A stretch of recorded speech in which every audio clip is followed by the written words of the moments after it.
Hello everyone, Charles Watts here. It's Saturday, the sun is shining and William Saliba has agreed a new Arsenal contract. Could you get a better start to the weekend than that? Now, it's not signed yet, of course, so we still got to wait for that to happen, but just amazing news. Honestly, I spent this morning, I was watching my kids play football when I was talking to Grant, who I know watches his channel, and we were talking about Saliba and, how it needed to be done quickly just to avoid any semblance of doubt as it sort of summer dragged on. It needed to be completed. It needed to be agreed. All the talk, we knew that Saliba's camp were happy, Arsenal were happy, everyone was confident that it was going to get done, but you just wanted it done quickly. So there wasn't any doubt creeping in as the summer wore on. So you didn't get into an awkward position towards the end of the pre-season where he still hadn't signed a new contract. But that doubt should very, very soon be over. We should soon have a very nice announcement that William Saliba has agreed a new long-term contract with Arsenal, following on from Martinelli, following on from Bukayo Saka, following on from Aaron Ramsdale. Fantastic work by Edu and the team. It's so vitally important. Losing Saliba this summer, or potentially being forced into selling Saliba this summer because he wasn't going to sign a new contract, would have been such a massive blow to the project, to all of the sort of upward trajectory that Arsenal have been on over the last couple of years, because he's that important. He's a type of player you build your team around, you build your defence around. We saw how important he was when he got injured towards the end of last season. So to have lost him or have been forced into selling him would have been such a blow and would have really set Arsenal back, because, to be honest, whoever you brought in would probably not be as good as William Saliba, because he's that good, he's that much of a talent, and he's only going to get better. So whatever you were doing, you were probably going to be weakening your team going into the new season. So for him to sign, and it's just a massive thing for Arsenal. It's difficult to put into words how important it is, and you've got to give a lot of praise to Edu and the contract team for getting this done, because this was a difficult sort of 8-month period for them, when you knew you had the renewals for Martinelli, Saka and Saliba coming up. 3 players that every single top club in Europe would have wanted and would have been after, and would have been in the ear of the agents ahead of these contract negotiations, to sort of stay calm, to get it done, one after the other. Every press conference you'd have questions fired at Arteta about it. There was always a lot of headlines made about it because of how important they were, but they kept calm. All the messages we always got was they are happy. The club were confident they were going to get it done, and they have got it done, and they deserve an awful lot of credit for that. And like I said, it's just so important for the project going forward, because it would have been such a step backwards if you'd lost Saliba this summer, because like I said, you'd had to replace him. You wouldn't have got a player as good as him, and you'd have lost him for not his value as well, because we've only had a year left. So Arsenal have protected themselves, and I think for Saliba it's absolutely the right move. Even if he does harbour ambitions one day of going on and trying to make it at Real Madrid or something like that, or going to Paris Saint-Germain, obviously he's from France, so we don't know if he does want that, but if he does, you've got lots of time in your career left to do that. I think it would have been a mistake to leave at the age of 21, when you're just adjusting to the Premier League, when you're still, you're settling in, you're clearly developing into a top class defender already. I think it would have been a bit of a silly move to risk all that by going somewhere at the age of 21. I think for his development, Arsenal is absolutely the best place to be. He's under a manager where he's improving, who's going to make him better. He's under coaches who are going to make him better. He's got a really good thing going on with Gabriel at centre back, and he's at a club that are on the up, and they're going to be in Champions League as well. So it made a lot of sense for him to sign a new deal. I'm sure he's going to be, I don't know what wages he's going to be on, but I'm sure he's going to be very handsomely rewarded for his quality and his potential, just like Saka was, just like Martinelli was, and he deserves every penny he gets. No qualms from me on whatever you're paying William Saliba. He had to be kept, and still got to dot the I's and cross the T's and all that. But it looks like it's going to be done, and that is massive news for Arsenal. It is absolutely. Let me know what you guys think. I'm sure you're all going to be just as happy as I am this morning about the news that is breaking. First reported by Fabrizio reported that it was getting close, and David Ornstein this morning at The Athletic reporting that it was all done. And yeah, fantastic news, absolutely brilliant, made up for it. It's certainly a good start to the weekend, no doubt about that. Elsewhere, there's a few whispers doing around, a few reports doing around that I wanted to talk about Arsenal potentially throwing Emile Smith Rowe, or West Ham wanting Emile Smith Rowe thrown into the mix as part of the deal for Declan Rice. The talk's obviously ongoing at the moment over Declan Rice and Arsenal to get that deal done. I think it was reported in the Sun, so I can't confirm it or not. I'm sure they probably are interested in him because he's a very good player. He's young, he's English, he's going to get better. I'm sure they are interested in someone like Smith Rowe. I think for West Ham, it would help to get a couple of players, or at least one player as part of a deal for Declan Rice. They're open to it. David Sullivan's even admitted that already publicly. But if I was Arsenal, I wouldn't be getting, you just pay the money, get Declan Rice. You don't want to weaken your squad by losing a player as well, by getting him in. So I wouldn't want that to be even something they consider, to be honest. I think if you're going to throw anyone in, potentially into the mix for Rice, it's Balogun, because that's not weakening your squad, because he wasn't in your squad really in the first place. He spent last season out on loan. Obviously, we know he's probably going to go this summer because of his contract situation. So if you're going to offer anyone to sort of lessen the money that you're paying on that, then Balogun's the player to do that. Not Smith Rowe. I think Smith Rowe, I like Smith Rowe. I think he's got a lot to give. I think he's going to get better and better. I hope Mikel gives him chances to show his quality next season, because he didn't get enough chances in that second half of the season to do that. But yeah, I wouldn't be considering Emile Smith Rowe as part of this deal for Declan Rice. Not for me. But let me know. I'm sure plenty of you might disagree with that. So let me know in the comments below. Martin Odegaard, named player of the season, absolutely deserved. Said it in yesterday's video. That was obviously going to happen after Saka got second and Martinelli got third. And it was finally announced yesterday that Martin Odegaard is Arsenal's player of the season. 55% of the votes for Odegaard. And 100% deserved. I thought it was brilliant.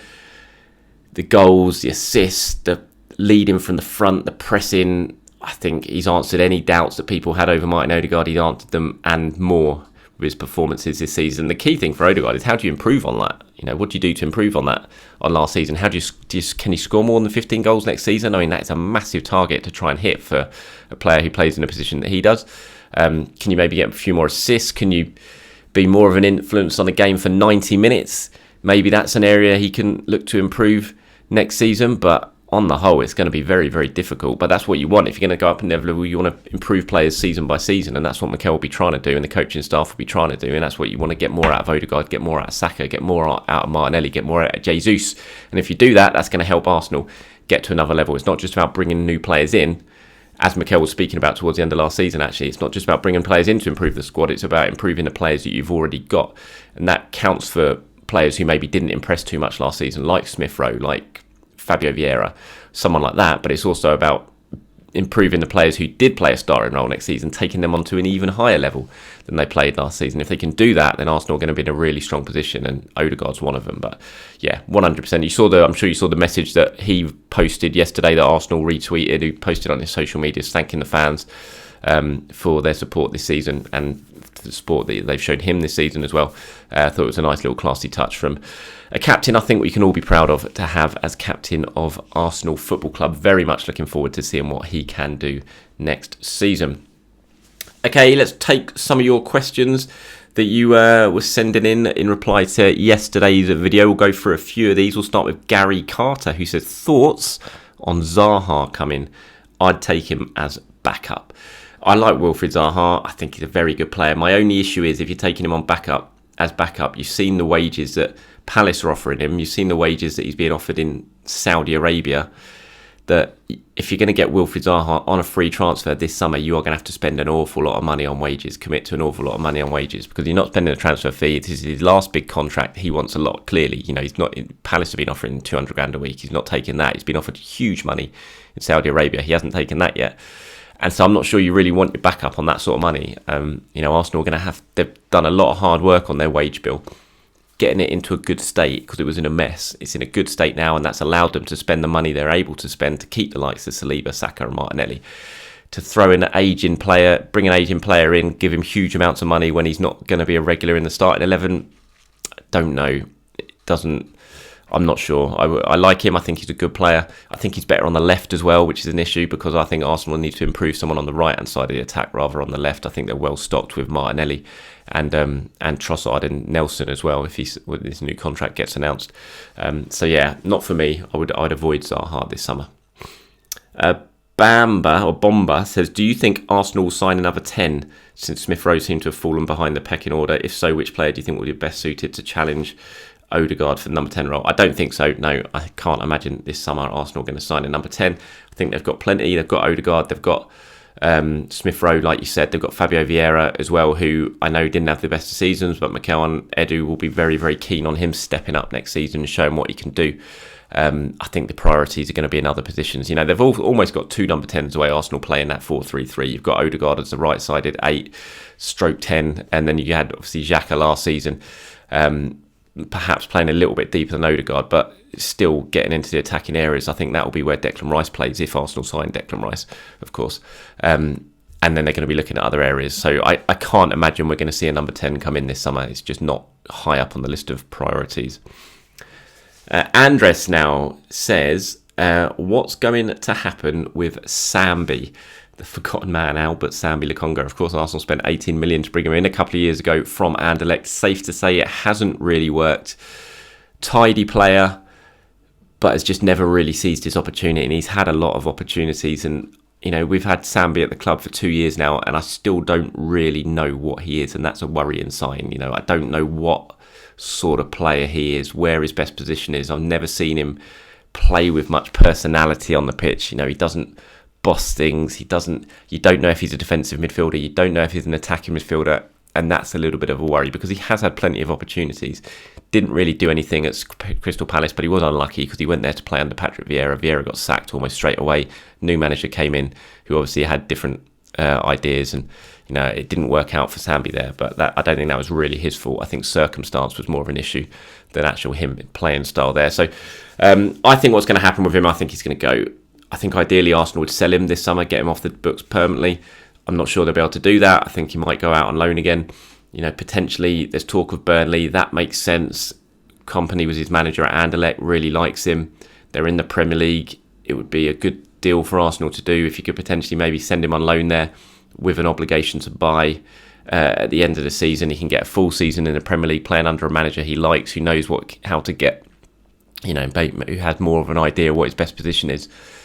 So I think that would tick a lot of boxes for me. So yeah, that's my answer, Andres. What's going to happen with Sambi? I think he'll probably go out. I couldn't say for sure if it's going to be a permanent or loan. I think probably loan is more likely, but we shall wait and see.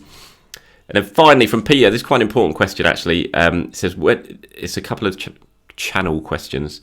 It says, when the season restarts, will you be attending or getting access to press conferences and people inside the club? That insight was really interesting. Will you be looking to interview players, past players, or guests in the channel in the future? Good question, Peter. That is definitely worth answering. In terms of press conferences, no, I won't, because I've decided not to. I just want to break from it. I've been doing it for 20 odd years, and I just want to go back to being a fan again next season, being sitting in the crowd. So I'm not going to be in the press box. I wouldn't rule myself getting into it at some point, but for now I just want a bit of a break from it and to concentrate on doing my own stuff. So I don't think I'll be going to press conferences unless I change my mind. So we shall wait and see. And in terms of interviewing players, past players, guests on the channel, yes, 100%. That is very much on the agenda as I move this channel forward over the next few months. Once the book is done and sorted and I can really start to spend a lot more time working on this channel and looking what I want to do with it, then yes, absolutely, guest interviews, former players, that sort of stuff is 100% on my agenda. So that's the sort of stuff you can expect to see from me as this channel builds over the coming sort of weeks and months as I take it forward. So thanks very much for your questions, everyone. Appreciate you getting involved as always. Whatever you've seen, agreed, disagreed with on this video, let me know in the comments below, and we'll be back tomorrow to discuss what else has happened in the world of Arsenal. And I'm sure plenty will have happened because it never stops with this football club. Thanks for watching. Have a great weekend. I'll speak to you soon.